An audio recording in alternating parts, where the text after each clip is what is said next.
मेरा जन्म जो है एक किसान परिवार में हुआ था और हमारा जो गांव था वो ज़मींदार टाइप का गांव था, लेकिन उसमें कोई पढ़े लिखे नहीं थे। हम पास के गांव में पढ़ते थे और जो है करते थे। तो हम फर्स्ट टाइम हम जो थे जो हमने मिडिल का पास किया और उसके बाद हमने हाई स्कूल पास किया 56 में। तब से ही हमारी धार्मिक प्रवृत्ति थी और हम जो है धार्मिक प्रवृत्ति के होने के कारण तीर्थों वगैरह पे जाते रहते थे और पुरुषार्थ अपने आध्यात्मिक हट्टियों का भी पुरुषार्थ करते थे, गीता आदि पढ़ते रहते थे। तो 58 में हमने एक फ़िल्म देखी जो हाई स्कूल पास करने के बाद, लेकिन हमको फिल्म देखने में अच्छा नहीं लगा और तब से हमने फिल्म देखना बंद कर दिया और अपना हट्टियों का पुरुषार्थ करते थे। तो इसके बाद जो है हमारा जो प्रोफेसर थे वो मनोवैज्ञानिक डॉक्टर थे और थियोसॉफिस्ट भी थे। तो थियोसॉफिकल सोसाइटी का उन्होंने एक प्रोग्राम किया। तब उस प्रोग्राम को देखने के बाद हमको उनकी साधना पद्धति जो है वो अच्छी लगी और हम उसके अनुसार कुछ पुरुषार्थ करने लगे। उसके बाद करते हमने 60 में इंटरमीडिएट पास किया। उसके बाद पढ़ाई छोड़ दी और हमने थोड़ा टाइप सीखा। उसके बाद हमारी मिलिट्री में सर्विस लग गई, मिलिट्री रिकॉर्ड ऑफिस में, राजपूत रेजिमेंट फतेहगढ़ में। तो इसके इसी समय हम तीर्थ यात्रा के लिए जा रहे थे तो हमारे लौकिक पिताजी ने बोला कि जिनके माता पिता जिंदा हों उनको तीर्थ करने की जरूरत नहीं, क्योंकि वो नहीं चाहते थे कि हम इस तरह के पुरुषार्थ करें। लेकिन फिर भी हमने कहा कि हमको तो जाना ही है, हम चले गए। और उसी समय उसका हमारा एक साथी था, वो इस आध्यात्मिक संस्था, इस ब्रह्मा कुमारी संस्था में आता था और उसने कुछ साहित्य हमको पढ़ने को दिया।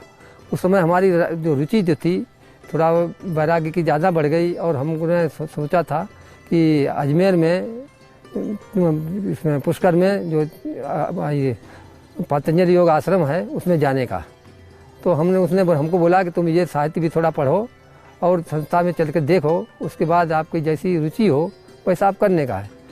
तो हमने उसके बाद वो साहित्य पढ़ा और हमको अच्छा लगा और अब तो इसके बाद हम संस्था में गए और संस्था के जाने के बाद पहले दिन से ही हमारे को सेटिस्फेक्शन हो गया कि हमारा जो है ये रास्ता सही है और उसमें फिर हम रेगुलर क्लास में जाने लगे।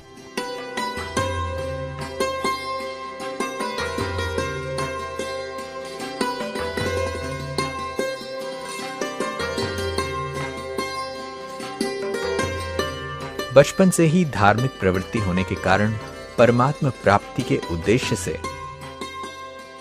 आपने कई बार तीर्थ यात्राएं भी की।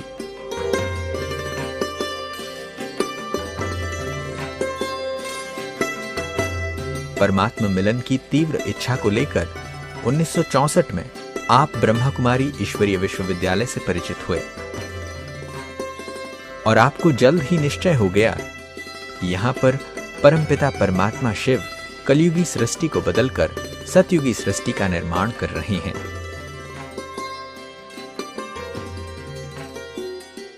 हमको फिर पता लगा कि बाबा जो हैं दिल्ली में आए हुए थे मास्टर साहब की कोठी पे। तो हमको कमलाबाई जी ने बोला, तो हमने कहा कि फिर हम भी मिलने चलेंगे।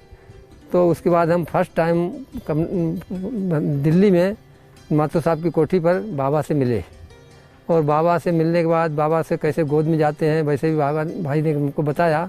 बाबा की गोद में गए तो बाबा के सामने जाने से ही हमको ऐसा फील हुआ कि हम देह से न्यारे हैं, शरीरी पर का।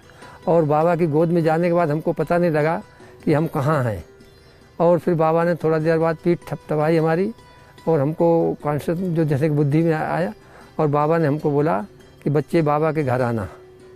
तब से हमारे को लगन लग गई कि अब हमको जो है मधुबन जाना है।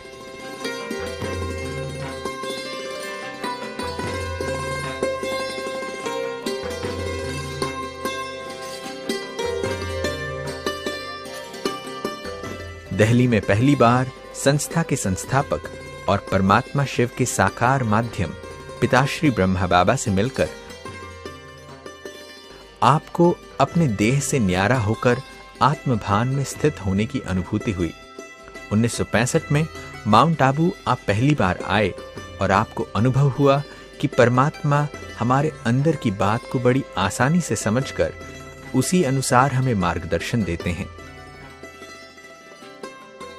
तब बाबा ने आपको वरदान दिया कि तुम विजयी हो और सदा विजयी ही रहोगे। बाबा से कई बार मिलने का भी चांस मिला, बाबा के साथ खाने का भी चांस मिला बाबा के कमरे में बाबा के साथ। और हम उस समय हमारी जो टीचर जो थी वो संतरी दादी और संदेशी दादी बन गई, क्योंकि हमारे साथ कोई टीचर आया नहीं था तो वो हमारी टीचर बन गई। और वो हमको सारा गाइड करते थे, कैसे कब बाबा से मिलना है, कहाँ मिलना है, कैसे मिलना है, वो सब बातें हम उन्होंने बताया। तो वो सब टाइम टू टाइम बाबा से हमको मिलाते रहे। बाबा के छोटे हाल में भी बाबा से मिले, कुटिया में भी बाबा से मिले, उसके और बाबा के कमरे में भी बाबा से मिले। तो उस समय जो है जो बाबा के कमरे के बाहर आंगन था, उसमें जो है बाबा बैठते थे रात को, तो रात को भी बाबा से मिले। बाबा ने उस समय हमारे को एक जो मिलने के बाद एक रिंग दी थी, चांदी की रिंग थी, वो बाबा ने हमको पहनाई। और बाबा ने हमको जैसे बाबा से मिले, बाबा ने हमको पूछा, जब सब बात बताई। और बाबा ने फिर मिलन होने के बाद फिर दूसरे दिन बाबा के कमरे में वहीं पर दरवाजे के पास बाबा बैठ के खाना खाते थे, तो बाबा के साथ बैठ करके हमको खाना खाने का भी चांस मिला और बाबा से मिलने का भी चांस मिला। तो और फिर बाबा क्लास में गए थे तो एक बार क्लास में भी बाबा से मिलने का चांस मिला। उस समय जो ब्रह्मा भोजन होता था वो छोटे हाल में होता था, तो कोई पार्टी वगैरह आती थी तो बाबा के साथ ब्रह्मा भोजन का भी चांस मिलता था। तो इस तरह से कई बार बाबा से मिलने का चांस हमको मिला। और हम 3-4-5 दिन रहने के बाद फिर एक दिन दिलवाड़ा मंदिर का मेला था, तो उस समय बाबा ने हमको, जो अपने धर्मपाल भाई हैं उनके छोटे भाई सीताराम भाई थे, उनके साथ बाबा ने कहा कि जाओ दिलवाड़ा मंदिर बच्चे देख के आओ। तो हम उनके साथ दिलवाड़ा मंदिर देखने गए और दिलवाड़ा मंदिर